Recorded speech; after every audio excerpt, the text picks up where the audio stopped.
teman-teman yang sudah setia mendengarkan, menyimak acara webinar siang hari ini. Sudah cari wifi, cari pulsa, mungkin Anda ada yang gathering hotspot ya ke temannya. Terima kasih banyak sudah menyempatkan. Perkenalkan, saya Romi Muhammad Ramdhani. Saya Wakil Ketua 2 STIA Bagasasi. Dan kali ini akan menginformasikan ataupun mempresentasikan rekan-rekan tentang konsep manusia dalam pembelajaran pendidikan Pancasila dan kewarganegaraan sebagai fondasi era revolusi industri. Sebelum itu, yang saya hormati, Ketua Musyawarah Kerja Kepala Sekolah Kabupaten Bandung Barat, Bapak Dr. Haji Ruslan, SPD, MPD, Ketua STIA Bagasasi, Bapak Arif Rahman, Hakim, SIP, MSI, Rektor Universitas Sangga Buana, Yayasan Pendidikan Keuangan dan Perbankan, YPKP, Bapak Dr. Haji Asep Effendi, SE, MSI, kemudian para narasumber, Dr. Andes Tatang Sudrajat, SIP, MSI, Bapak Koko Adia Winata, SIP, MPD, kemudian Ibu Dr. Yuyun Yuniansi, SPD. Tak lupa juga Bapak Ibu Kepala Sekolah ataupun guru-guru dan rekan mahasiswa-mahasiswi. Selamat siang, Sampurasun. Mohon nanti apabila suara saya sinyal bermasalah, mangga nanti Pak Adi informasikan saja atau chat ya, sehingga nanti menjadi lancar. Bapak Ibu, hadirin sekalian, sudah muncul slide di hadapan Anda semua. Ya, terputus suaranya. Oh, suara terputus ya? Ya, internetnya emang naik turun di sini Bapak. Aduh, semoga lancar, doa terbaik ini ya. Aduh, ya. Oke, selanjutkan ya, karena gangguan dari internetnya. Putus-putus. Iya, ya. Nih, internetnya Pak. Dilanjut, Pak. Ya, di luar jangkauan saya internet ini. Pakai wifi ini, aduh. Ya, sebentar. Oke, kita lanjutkan. Saya akan memaparkan tentang konsep manusia dalam pembelajaran pendidikan Pancasila dan kewarganegaraan dalam revolusi industri. Jadi Bapak Ibu, ada 3 poin utama yang ingin saya sampaikan. Yang pertama, ada konsep manusianya. Yang kedua, Pancasila dan kewarganegaraan. Dan kemudian yang ketiga tentang revolusi industri itu. Dalam sekitar atau maksimal 20 menit ke depan, saya akan memaparkan 3 poin itu. Saya akan berjalan mundur. Saya akan menjelaskan dari revolusi industri dulu, seperti yang Bapak Ibu sudah lihat di depan. Jadi rekan-rekan mahasiswa juga saya lihat mungkin ada yang sekalian kasih tugas ya. Tadi sambil nyimak, sambil nulis, kan gitu. Mungkin ada pertanyaan, revolusi industri itu apa sebenarnya? Revolusi industri itu secara poinnya bisa saya informasikan bahwa banyak aspek kehidupan yang terpengaruh oleh perubahan global. Itu revolusi industri, sehingga banyak aspek kehidupan yang berubah. Orang-orang masyarakat bersepakat itu dibagi menjadi beberapa poin si revolusi industri itu. Ada revolusi industri 1.0, di mana belum ke sana Kang Henry, belum, masih yang tadi aja, masih yang pertama aja, nanti tunggu instruksi dari saya. Oke, masih yang pertama tadi Kang Henry ya. Oke, yang pertama tadi kita lihat ada 4 bagian ya.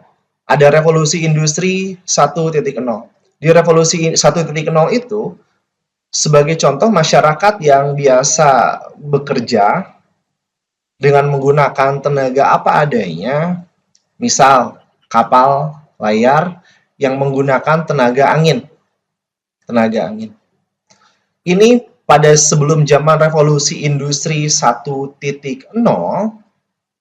akan menunggu, akan lama, karena harus nunggu angin dulu. Akhirnya James Watt menemukan mesin uap pada masa itu. Menemukan mesin uap, muncullah kemudahan. Orang-orang jelas memilih menggunakan mesin di kapalnya sehingga dapat melaju lebih cepat. Nggak mungkin kaptennya menginstruksikan kepada krunya, kepada stafnya untuk niupin layar kan. Maju enggak, rahang beku iya kan gitu, keram. Itu 1.0. Muncul mesin uap pertama kalau Anda lihat. Lalu bagaimana dengan revolusi industri 2.0? Kata kunci dari revolusi industri 2.0 ini adalah munculnya produksi massal, munculnya spesialisasi. Jadi dulu nih, Bapak Ibu, misal nih, mau buat mobil, itu tuh harus di satu tempat yang sama, Ya misal, jadi mobil kan ada bagian-bagiannya ya, harus produksi di tempat yang sama. Akhirnya mereka terfikirkan, karena kalau mau diproduksi macam-macam, nggak ada transportasinya untuk menghubungkan. Revolusi Industri 2.0 muncul, akhirnya muncul transportasi sehingga barang-barang ataupun kerja bisa ada spesialisasinya. Ada asep A yang khusus buat setirnya misalnya. Ada asep B yang khusus buat bannya misalnya. Ada asep C, si asep C baru lembur, kecapean, ya udah dia beli bala-bala sama gehu untuk makan karena butuh konsumsi yang cukup, Bapak Ibu kan, ya gitu. Dengan fokus pekerjaan seperti itu, ternyata survei mengatakan bahwa hasilnya itu lebih cepat, lebih banyak. Bannya jadi, setirnya jadi, pekerjaannya juga kenyang, ada yang siapin gorengan. Ya tapi kalau tiap hari kolesterol naik ya jelas. Itu 2.0. Kemudian bagaimana dengan revolusi industri 3.0? 3.0 ini cirinya itu ada komputer dan robot. Ada komputer dan robot.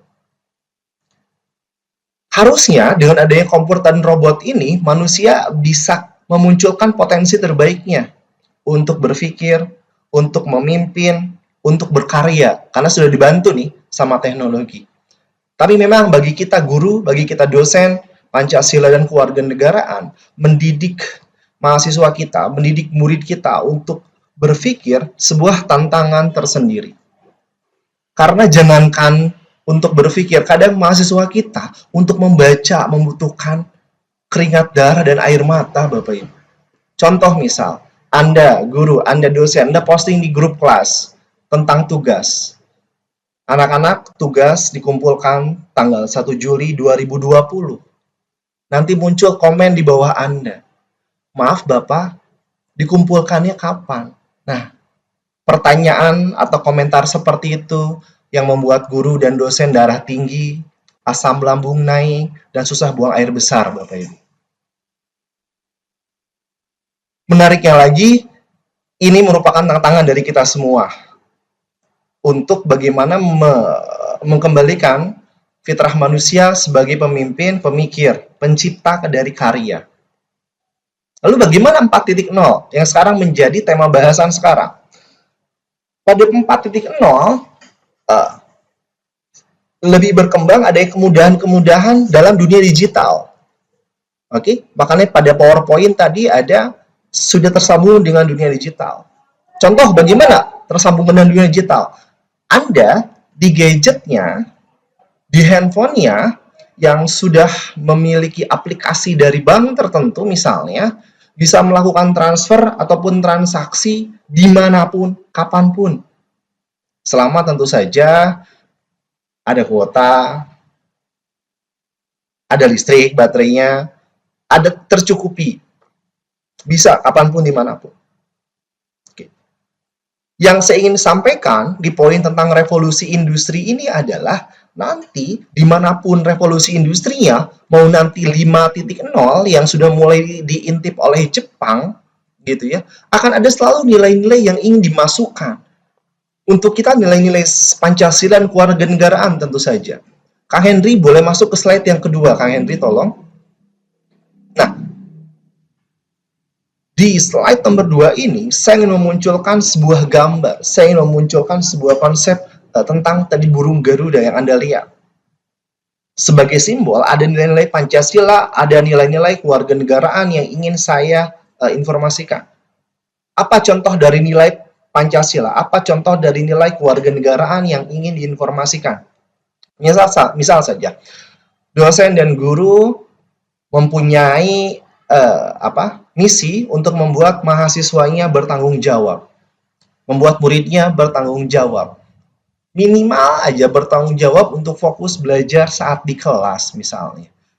Jadi nggak ada lagi saat mahasiswa di kelas yang main Instagram, video call, atau bahkan goyang Shopee Bapak Ibu ya.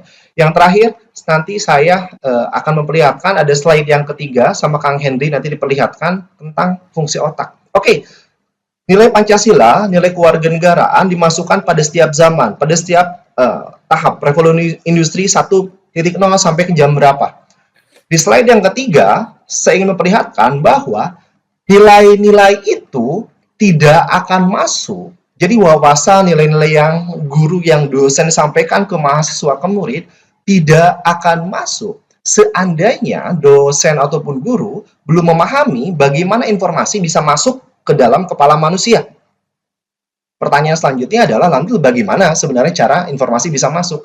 Di slide yang ketiga, saya memperlihatkan ada gambar otak. Nanti boleh dibantu sama Kang Henry untuk menampilkan. Bapak Ibu, secara fungsional, fungsi otak itu dibagi 3 penggolongan. Mungkin saya mengulang bagi Anda yang sudah paham, sudah tahu, izinkan saya. Yang pertama ada disebut dengan otak reptil. Oke. Yang kedua, dikenal biasanya adalah otak mamalia. Yang ketiga, neokorteks. Ketika Bapak Ibu menyampaikan informasi sebuah pembelajaran, itu tuh langsung nyambung ke otak neokorteks. Sedangkan informasi selayaknya, selarasnya, masuk dulu dari yang paling bawah. Otak reptil dulu, otak mamalia, kemudian neokorteks. Apabila Bapak Ibu langsung mau shortcut, Bapak Ibu mau langsung ke otak yang ketiga, yang neokorteks ini, akibatnya informasi diblok. Informasi nggak akan masuk. Pertanyaannya bagaimana lalu caranya biar informasi ini bisa masuk sehingga hasilnya optimal? Kalau yang kata Pak Tatang tadi, berkuranglah adanya botol yang berserakan di kelas, kan gitu ya. Atau kalau kata-kata Pak Rektor tadi, adanya implementasi yang penting dalam kehidupan sehari-hari. Kuncinya ada di sana menurut saya. Otak reptil adalah otak yang bereaksi terhadap bahaya. Otak reptil bertanggung jawab terhadap kelangsungan hidup manusia. Makanya, otak reptil ini disebut instinctual atau dinosaurus brain maksudnya. Jadi seandainya murid atau mahasiswa merasa tidak aman, merasa tidak nyaman, informasi nggak akan belum masuk. Seandainya otak reptilnya sudah aman, sudah nyaman, sudah dijinakkan ibaratnya, masuk nanti ke tahap selanjutnya, otak mamalia. Otak mamalia ini bertanggung jawab terhadap emosi, terhadap perasaan. Ini bagaimana mahasiswa dan murid kita transferkan emosi yang nyaman, emosi yang baik, sehingga nanti terkondisikan pengalaman yang dianggap positif. Katakanlah yang positif di sini. Setelah itu, barulah neokorteks ataupun rasional ataupun thinking brain ini berfungsi. Barulah informasi-informasi ini akan masuk. Gitu.